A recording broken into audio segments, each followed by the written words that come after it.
Artinya kendaraan dengan knalpot yang standar tapi sudah diubah dalemannya itu pun juga tidak boleh karena tidak sesuai dengan spesifikasi Ya, teknisnya. betul. Setiap kendaraan yang dilakukan modifikasi tadi sudah saya sampaikan, jadi ada modifikasi tertentu yang harus memenuhi persyaratan teknis.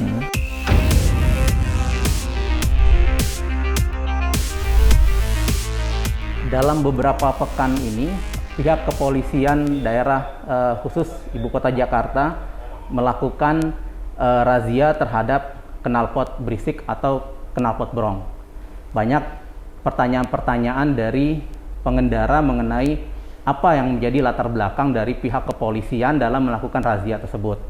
Saat ini saya sedang berada di kantor penegakan hukum Direktorat Lalu Lintas Polda Metro Jaya. Bersama saya Pak AKBP Fahri Siregar. Beliau menjabat sebagai Kasubdit Gakum Direktorat Lalu Lintas Polda Metro Jaya. Selamat siang Pak Fahri. Selamat siang, Mas. Iya Pak, jadi sebenarnya Pak, apa yang menjadi latar belakang dari adanya razia knalpot berisik atau knalpot brong ini Pak? Ya, jadi yang perlu saya tegaskan pertama kali adalah bahwa yang kita lakukan saat ini kan kurang lebih hampir sudah 1 bulan berjalan. Kita sebenarnya bukan melakukan razia ya, kesannya memang terlihat seperti kayak razia. Tapi sebenarnya yang kita lakukan itu adalah filterisasi. Jadi dalam filterisasi itu ada tahap edukasi, ada tahap preventif, yaitu kita melakukan penjagaan agar pengendara sepeda motor yang menggunakan knalpot yang kita sebut seperti knalpot racing, knalpot bising atau bahkan disebut dengan knalpot brong itu tidak melintas di jalur-jalur yang sudah kita lakukan penjagaan. Dengan maksud kita berikan informasi kepada pengendara tersebut bahwa jangan sampai masuk dan kalian juga silakan tidak menggunakan knalpot yang di luar dari standar. Sebenarnya bahasa teknisnya itu adalah di luar standar atau tidak memenuhi persyaratan teknis dan layak jalan. Nah, oleh karena itu kami melakukan filterisasi. Jadi filterisasi ini kurang lebih sekitar sudah 1 bulan yang lalu yang kita laksanakan. Namun ternyata kami melihat di lapangan ternyata ada beberapa yang memang tidak bisa berikan toleransi. Misalkan kebisingan suaranya terlalu berlebihan. Misalkan pada saat kita lakukan filterisasi, kita coba hentikan, dia tidak mau berhenti. Bahkan pernah ada kejadian menerobos barikade yang dipasang oleh anggotanya tertabrak dan sebagainya. Nah, kita lakukan penindakan dan kita melakukan proses-proses secara prosedural. Di sini kita bisa lihat ternyata memang masih banyak pelanggaran. Nah, yang perlu diketahui adalah bahwa setiap kendaraan bermotor yang digunakan di jalan, baik itu roda 2 maupun roda 4, wajib memenuhi persyaratan teknis dan layak jalan. Yang perlu saya informasikan juga bahwa setiap kendaraan bermotor yang diproduksi itu akan dilakukan uji tipe prototipenya. Setelah dilakukan uji tipe, setelah itu akan diproduksi massal. Setelah diproduksi massal, maka nanti hasil dari produksi massal itu nanti akan dimintakan juga registrasi uji tipe. Jadi nanti ada 2 surat yang akan keluar. Namanya adalah sertifikat uji tipe dan yang kedua adalah sertifikat registrasi uji tipe. Bedanya sertifikat uji tipe itu adalah untuk prototipe, sedangkan sertifikat registrasi uji tipe itu untuk setiap kendaraan yang diproduksi. Nah, setiap kendaraan yang sudah mendapatkan sertifikat registrasi uji tipe, berarti kendaraan itu sudah memenuhi persyaratan teknis dan layak jalan. Nah, ini yang menjadi persoalannya adalah persyaratan teknis dan layak jalan. Nah, persyaratan teknis itu apa saja? Persyaratan teknis itu adalah susunan, perlengkapan, karoseri, dimensi dan sebagainya. Nah, layak jalan itu apa? Kebisingan suara, emisi gas buang, alur kedalaman ban dan sebagainya. Nah, yang dimaksud dengan susunan itu salah satunya adalah knalpot. Nah, kebisingan suara juga dikeluarkan oleh sistem pembuangan atau disebut dengan knalpot. Jadi, pelanggaran knalpot itu bisa pelanggaran teknis dan bisa juga pelanggaran layak jalan.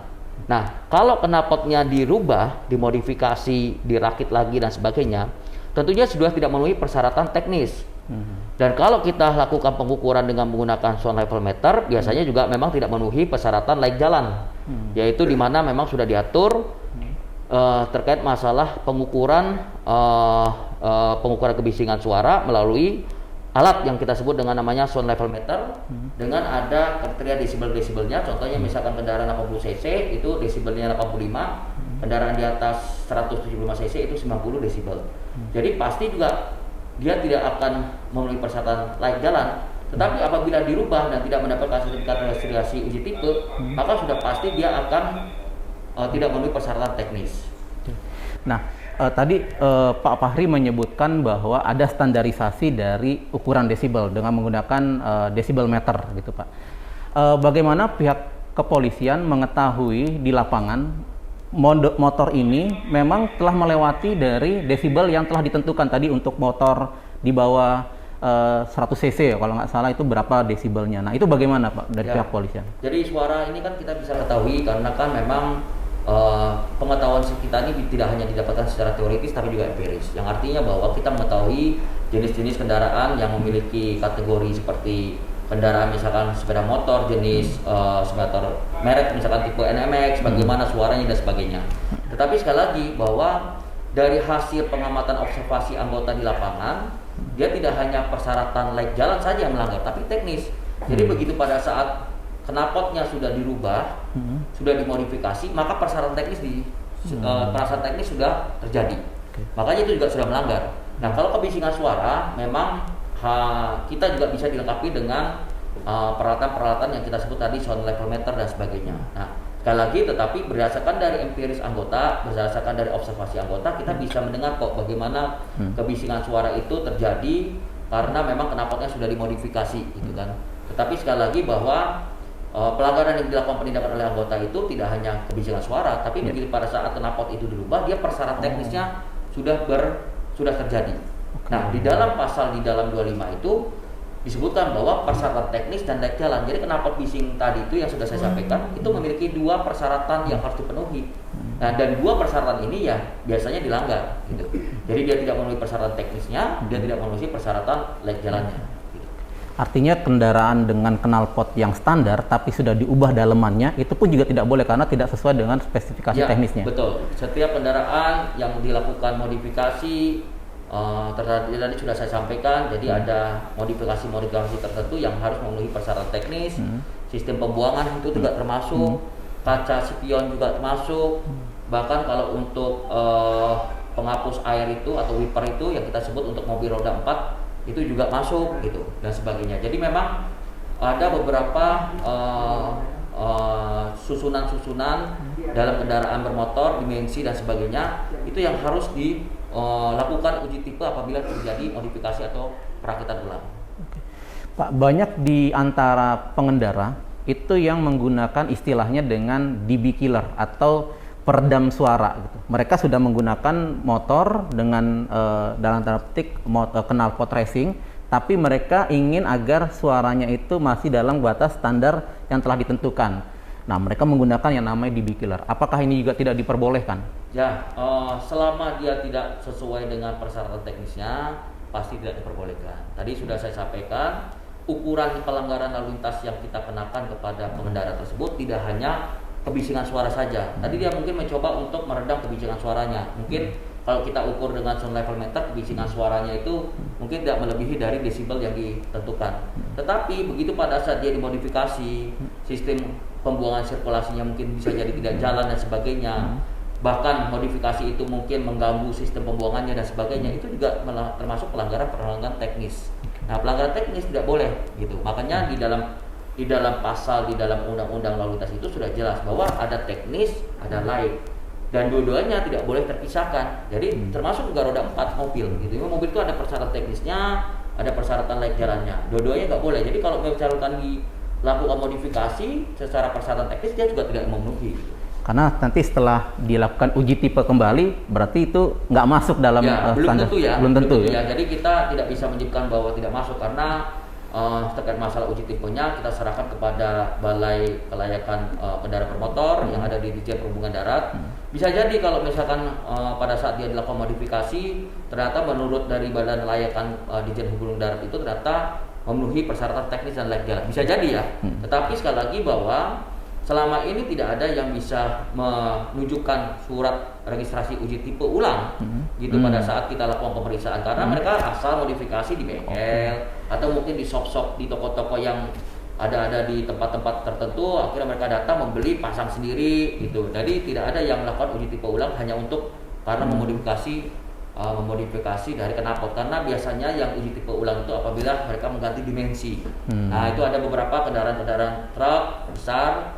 kalau mereka melakukan uji tipe ulang itu dikarenakan mereka telah mengubah dimensi. Tapi kalau hal-hal kecil seperti kayak spion, seperti kayak knalpot, seperti yang lain-lain gitu, itu hampir jarang ya. Nah, karena mungkin dianggapnya suatu hal yang biasa. Padahal sebenarnya tidak boleh, karena sekali lagi bahwa persyaratan teknis dan layak jalan itu harus dipenuhi. Oke. Baik Pak, di Instagram kami juga memberikan pertanyaan kepada pemirsa Grid Auto News di Instagram. Mereka tuh ada pertanyaan-pertanyaan yang akan diajukan ke Pak Fahri nih. Saya bacakan ya Pak beberapa ya Pak. Ya. Ini dari Piyut nih Pak. Bagaimana dengan motor besar yang memang dari pabriknya itu bersuara besar? Apakah ini juga menjadi target dalam hal ini untuk filterisasi atau dari razia dari pihak kepolisian? Ya, kita juga sudah banyak kok anggota-anggota polisi yang dalam melakukan pengawalan motor dinas kita menggunakan kendaraan kita sebut dengan kendaraan motor besar ya, gitu ya, dengan cc yang besar gitu.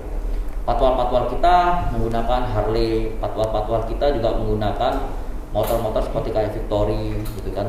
Patwal kita juga menggunakan kendaraan-kendaraan seperti kayak kendaraan FJR dan sebagainya gitu ya. Jadi kita sudah mengerti dan sudah paham bagaimana kebisingan suara yang ditimbulkan dari knalpot yang standar gitu.